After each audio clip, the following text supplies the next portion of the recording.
I cannot per se, I'm okay on time, by the way, that the next one is canceled. So I cannot per se judge those people, because if I look at them as rational actors, if I look at any instructor as a rational actor, they're doing the rational thing. They're doing what they should do, right?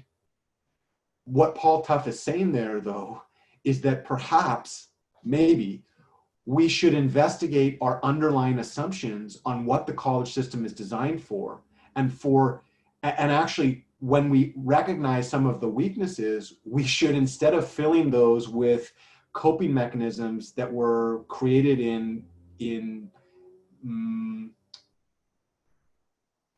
absence of guidance about what good teaching and learning means, maybe, just perhaps, we should fill those in. We should do some use our very high-powered brains as content experts to do some investigation to come up with better mechanisms by which we can support our students.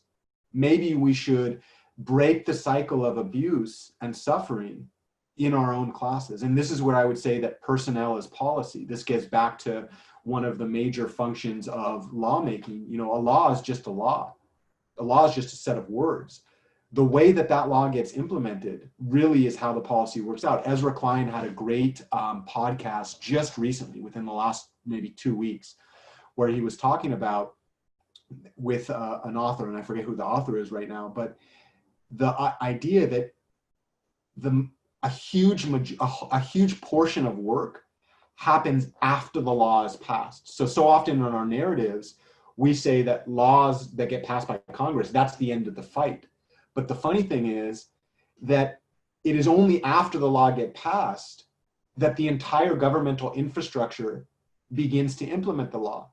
And that is where so many decisions get made by the people in those structures that actually have to figure out a way to take that law and put it into reaction. And so that the words personnel as policy quite literally mean those that are in the position of power are making decisions that become systemic policies. And this is a classic example of what you're talking about, this critique of the education system.